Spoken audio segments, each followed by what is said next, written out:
ನಮಸ್ಕಾರ ಸ್ನೇಹಿತರೆ, ಮತ್ತೆ ರಾಜ್ಯದ ಮುಖ್ಯವಾದ ಮಾಹಿತಿಗಳನ್ನು ಡೀಟೇಲ್ ಆಗಿ ನೋಡೋಣ.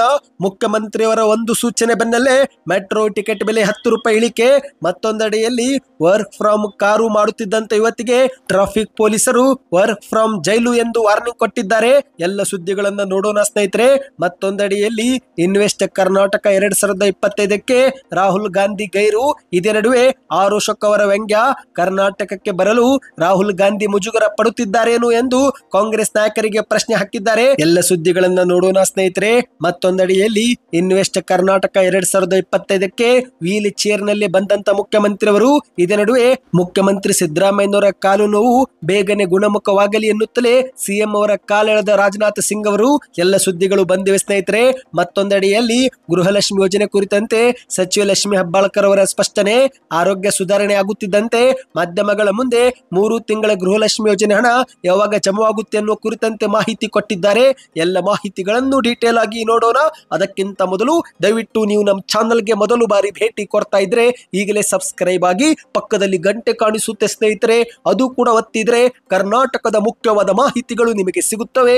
ಈ ಒಂದು ವಿಡಿಯೋಗೆ ಲೈಕ್ ಮಾಡಿ ವಿಡಿಯೋ ಪೂರ್ತಿಯಾಗಿ ನೋಡಿ.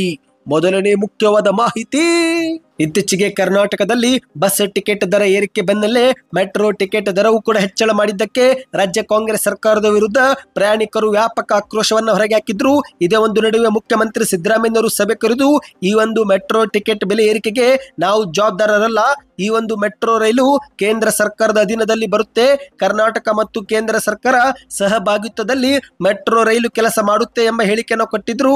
ಹಾಗಾಗಿ ಮುಖ್ಯಮಂತ್ರಿ ಸಿದ್ದರಾಮಯ್ಯನವರು ಈ ಒಂದು ಬೆಲೆ ಏರಿಕೆಗೆ ನಾವು ಜವಾಬ್ದಾರರಲ್ಲ ಎಂದು ಕೂಡ ಸ್ಪಷ್ಟಪಡಿಸಿದ್ರು. ಆದರೂ ಕೂಡ ಮುಖ್ಯಮಂತ್ರಿಯವರು ಒಂದು ಹೆಜ್ಜೆ ಮುಂದೆ ಹೋಗಿ BMRCL ವ್ಯವಸ್ಥಾಪಕ ನಿರ್ದೇಶಕರಿಗೆ ಟಿಕೆಟ್ ಬೆಲೆಯಲ್ಲಿ ಇಳಿಕೆ ಮಾಡುವಂತೆ ಸೂಚನೆಯೂ ಕೂಡ ಕೊಟ್ಟಿದ್ರು. ಈಗ ಮುಖ್ಯಮಂತ್ರಿಯವರ ಸೂಚನೆ ಬೆನ್ನಲ್ಲೇ ಟಿಕೆಟ್ ದರದಲ್ಲಿ 10 ರೂಪಾಯಿ ಇಳಿಕೆ ಮಾಡಲಾಗಿದೆ. ಹೌದು ಗೆಳೆಯರೆ, ಮೆಟ್ರೋ ರೈಲು ವ್ಯವಸ್ಥೆ ದೊಡ್ಡ ಪ್ರಮಾಣದಲ್ಲಿ ಬಂಡವಾಳ ಹೂಡಿಕೆ ಮಾಡಬೇಕಾಗಿರುವ ಸಾರ್ವಜನಿಕ ಸಾರಿಗೆ ವ್ಯವಸ್ಥೆ ಆಗಿರುವ ಕಾರಣ ಪ್ರಯಾಣದ ದರ ಪರಿಷ್ಕರಣೆ ಮಾಡುವುದು ಅನಿವಾರ್ಯವಾಗಿತ್ತು. ಆದರೂ ಕೂಡ ಪ್ರಯಾಣಿಕರ ಹಿತರಕ್ಷಣೆ ಮಾಡಬೇಕಾಗಿರುವುದು ನಮ್ಮ ಕರ್ತವ್ಯ. ಹಾಗಾಗಿ BMRCL ಕೂಡಲೇ ಮೆಟ್ರೋ ಟಿಕೆಟ್ ಬೆಲೆಯಲ್ಲಿ ಇಳಿಕೆ ತರಬೇಕು ಎಂದು ಮುಖ್ಯಮಂತ್ರಿಯವರು ಟ್ವೀಟ್ ಮಾಡುವ ಮೂಲಕ ಆಗ್ರಹಿಸಿದ್ರು. ಈಗ ಮುಖ್ಯಮಂತ್ರಿಯವರ ಒಂದು ಟ್ವೀಟ್ ಬೆನ್ನಲ್ಲೇ ಈ ಒಂದು ಮೆಟ್ರೋ ದರದಲ್ಲಿ ಕೊಂಚ ಮಟ್ಟಿಗೆ ಇಳಿಕೆ ಮಾಡಲಾಗಿದೆ. ಹೌದು, ಮೆಟ್ರೋ ಟಿಕೆಟ್ ದರ ಏರಿಕೆಗೆ ಜನಾಕ್ರೋಶ ವ್ಯಕ್ತವಾಗುತ್ತಿದ್ದ ಬೆನ್ನಲ್ಲೇ ಈಗ BMRCL ಮೆಟ್ರೋ ಪ್ರಯಾಣಿಕರ ಮೂಗಿಗೆ ತುಪ್ಪ ಸವರುವ ಕೆಲಸ ಮಾಡಿದೆ. ಹೌದು ಗೆಳೆಯರೆ, ಇತ್ತೀಚೆಗೆ ಏರಿಕೆ ಮಾಡಿದ್ದಂತ ಮೆಟ್ರೋ ಟಿಕೆಟ್ ದರದಲ್ಲಿ 10 ರೂಪಾಯಿ ಮತ್ತೆ ಇಳಿಕೆ ಮಾಡಿದೆ. ಇದಕ್ಕೆ ನಿಮ್ಮ ಅನಿಸಿಕೆಯನ್ನು ನೀವು ಕಮೆಂಟ್ ಮಾಡಿ. ಇನ್ನೀಗ ಎರಡನೇ ಮುಖ್ಯವಾದ ಮಾಹಿತಿಗೆ ಹೋಗೋಣ ಸ್ನೇಹಿತರೆ. ಇಂದು ರಾಜ್ಯದ ರಾಜಧಾನಿ ಬೆಂಗಳೂರು ಸಿಲಿಕಾನ್ ಸಿಟಿಯಲ್ಲಿ ಬದುಕು ನಡೆಸುವುದು ತುಂಬಾ ಕಷ್ಟಕರವಾಗಿದೆ. ಅದರಲ್ಲಂತೂ ಟ್ರಾಫಿಕ್ ಜಾಮ್ ಜಂಜಾಟದ ನಡುವೆ ಸಿಲುಕಿ ಎಷ್ಟೋ ಜನರು ಸಾಕಪ್ಪ ನಮಗೆ ಬೆಂಗಳೂರು ಲೈಫ್ ಎಂದು ವಾಪಸ್ ಊರಿಗೆ ಬಂದಿದ್ದಾರೆ. ಹೌದು ಗೆಳೆಯರೆ, ಬೆಂಗಳೂರಿನ ಟ್ರಾಫಿಕ್ ಜಗತ್ತಿನಾದ್ಯಂತ ಫೇಮಸ್ ಆಗಿದೆ. ಇಷ್ಟೆಲ್ಲ ಕಷ್ಟಗಳ ನಡುವೆಯೂ ಕೂಡ ಈಗ ಮಹಿಳೆಯೊಬ್ಬರು ಕಾರು ಚಾಲನೆ ಮಾಡುವಾಗಲೇ ಲ್ಯಾಪ್ಟಾಪ್ ಹಿಡಿದು ಕೆಲಸ ಮಾಡೋ ಒಂದು ವಿಡಿಯೋ ಸಾಮಾಜಿಕ ಜಾಲತಾಣದಲ್ಲಿ ಸಿಕ್ಕಾಪಟ್ಟೆ ವೈರಲ್ ಆಗ್ತಾ ಇದೆ. ಹೌದು, ಸೋಷಿಯಲ್ ಮೀಡಿಯಾದಲ್ಲಿ ವೈರಲ್ ಆಗುತ್ತಿರುವ ವಿಡಿಯೋ ಪ್ರಕಾರ ಮಹಿಳೆಯು ಕಾರನ್ನು ಚಾಲನೆ ಮಾಡುವಾಗಲೂ ಕೂಡ ಲ್ಯಾಪ್ಟಾಪ್ ಮೇಲೆ ಧ್ಯಾನ ಇಟ್ಟಿರುವ ಆರೋಪ ಕೇಳಿ ಬಂದಿದೆ.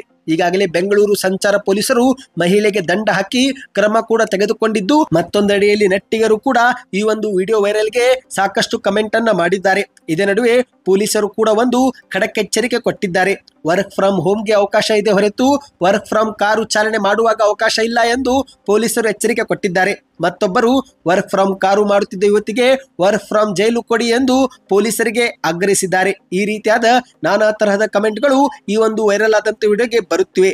ಇನ್ನೀಗ ಮತ್ತೊಂದು ಮುಖ್ಯವಾದ ಮಾಹಿತಿಗೆ ಹೋಗೋಣ ಸ್ನೇಹಿತರೆ.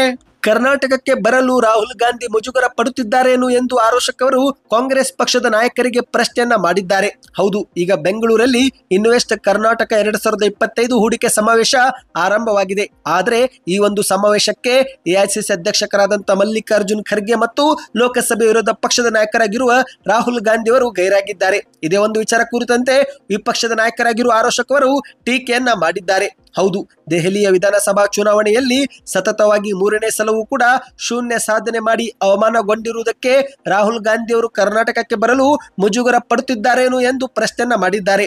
ಅಥವಾ ಕಾಂಗ್ರೆಸ್ ಪಕ್ಷದಲ್ಲಿ ನಡೆಯುತ್ತಿರುವ ಗುಂಪುಗಾರಿಕೆಯನ್ನು ಎದುರಿಸಲು ಸಾಧ್ಯವಾಗದೆ ರಾಹುಲ್ ಗಾಂಧಿ ಹೆದರುತ್ತಿದ್ದಾರೇನು ಎಂದು ಆರೋಶಕ್ ಅವರು ಪ್ರಶ್ನೆಯನ್ನ ಮಾಡಿದ್ದಾರೆ. ಹೌದು ಗೆಳೆಯರೆ, ಇದೀಗ ಬೆಂಗಳೂರಲ್ಲಿ ಇನ್ವೆಸ್ಟ್ ಕರ್ನಾಟಕ 2025 ಹೂಡಿಕೆ ಸಮಾವೇಶ ಪ್ರಾರಂಭವಾಗಿದೆ. ಈ ಒಂದು ಸಮಾವೇಶಕ್ಕೆ ಮಲ್ಲಿಕಾರ್ಜುನ್ ಖರ್ಗೆ ಮತ್ತು ರಾಹುಲ್ ಗಾಂಧಿ ಅವರು ಬಂದಿಲ್ಲ. ಹೌದು, ಮಾಹಿತಿಯ ಪ್ರಕಾರ ಸಂಸತ್ತಿನ ಬಜೆಟ್ ಅಧಿವೇಶನದ ಮೇಲಿನ ಚರ್ಚೆಯಲ್ಲಿ ರಾಹುಲ್ ಗಾಂಧಿ ಅವರು ಬ್ಯುಸಿಯಾಗಿರೋ ಕಾರಣಕ್ಕೆ ಅವರಿಗೆ ಬೆಂಗಳೂರಿಗೆ ಬರಲು ಸಾಧ್ಯವಾಗಿಲ್ಲ. ಆದರೆ ಮತ್ತೊಂದೆಡೆಯಲ್ಲಿ ಆರೋಶಕ್ ಅವರು ಇದನ್ನೇ ಮುಂದಿಟ್ಟುಕೊಂಡು ವ್ಯಂಗ್ಯವಾಡಿದ್ದಾರೆ. ಕೇವಲ ಅಷ್ಟು ಮಾತ್ರವಲ್ಲದೆ ಉಪಮುಖ್ಯಮಂತ್ರಿ ಡಿ.ಕೆ. ಶಿವಕುಮಾರ್ ಅವರಿಗಿಂತ ಗಾಂಧಿ ಕುಟುಂಬದವರು ಯಾವಾಗಲೂ ಮುಖ್ಯಮಂತ್ರಿ ಸಿದ್ದರಾಮಯ್ಯನವರ ಮೇಲೆ ಭಾರಿ ಪ್ರೀತಿ ತೋರಿದ್ದಾರೆ ಎಂಬುದು ಈಗ ಗುಟ್ಟಾಗಿ ಉಳಿದಿಲ್ಲ. ಅದು ಎಲ್ಲರಿಗೂ ಕೂಡ ಗೊತ್ತೇ ಇದೆ.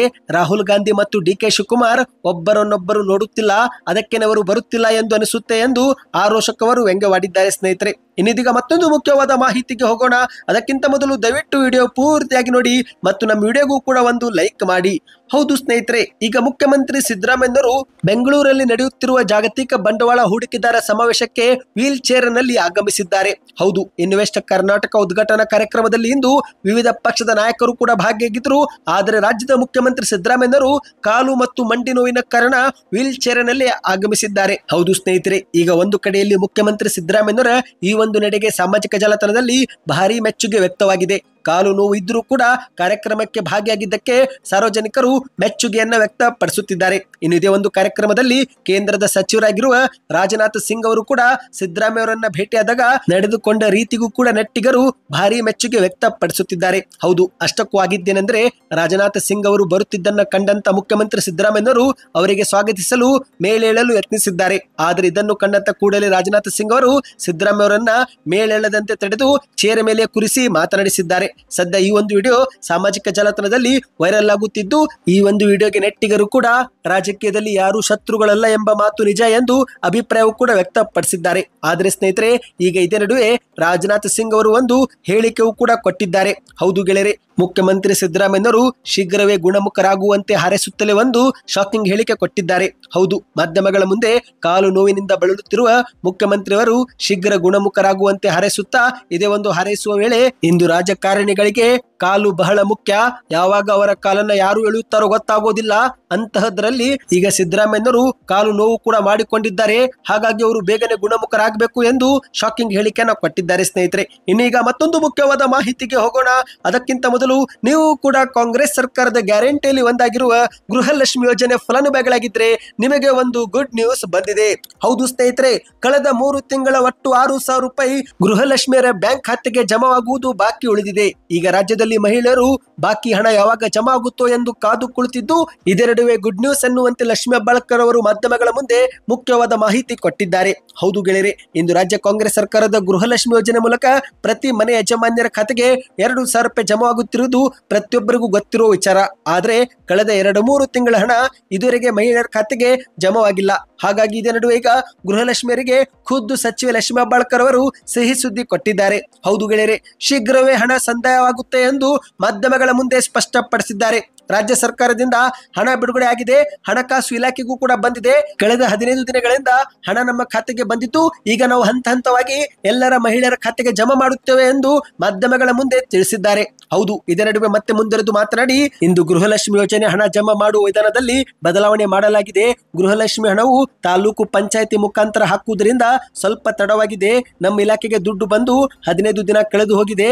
ಡಿಡಿ ಮೂಲಕ ಹಣ ಸಂದಾಯವಾಗುವುದರಿಂದ ತಡವಾಗುತ್ತಿದೆ. ಇನ್ನು ತಾಲೂಕು ಪಂಚಾಯತಿ ಮೂಲಕ ಹಣ ಹಾಕುವುದು ನಮಗೂ ಕೂಡ ಹೊಸದಾಗಿರೋ ಕಾರಣವೇ ಎಲ್ಲ ಒಂದು ತಡವಾಗಿದೆ.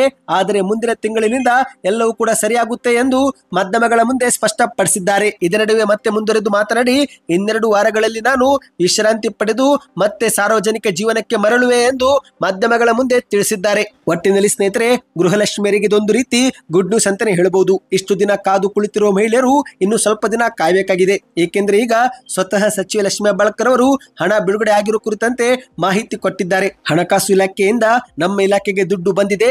ಈ ದುಡ್ಡು ಬಂದು 15 ದಿನ ಕಳೆದು ಹೋಗಿದೆ. ಮುಂದಿನ ತಿಂಗಳಿನಿಂದ ಎಲ್ಲವೂ ಕೂಡ ಸರಿ ಹೋಗುತ್ತೆ, ಬಾಕಿ ಹಣವು ಕೂಡ ಜಮಾ ಆಗುತ್ತೆ ಎನ್ನುವ ಭರವಸೆ ಕೊಟ್ಟಿದ್ದಾರೆ. ಸದ್ಯಕ್ಕೆ ಎಷ್ಟಾಯ್ತು ಸ್ನೇಹಿತರೆ, ನಿಮ್ಮ ಖಾತೆಗೆ ಕೊನೆಯ ಕಂತು ಯಾವ ತಿಂಗಳಲ್ಲಿ ಜಮಾ ಆಗಿತ್ತು ಕಮೆಂಟ್ ಮಾಡಿ. ಹೆಚ್ಚಿನ ಮಾಹಿತಿ ಪಡೆಯಲು ದಯವಿಟ್ಟು ಚಾನೆಲ್ಗೆ ಸಬ್ಸ್ಕ್ರೈಬ್ ಮಾಡಿ, ವಿಡಿಯೋಗೆ ಲೈಕ್ ಮಾಡಿ ಮತ್ತು ವಿಡಿಯೋ ದಯವಿಟ್ಟು ಶೇರ್ ಮಾಡಿ.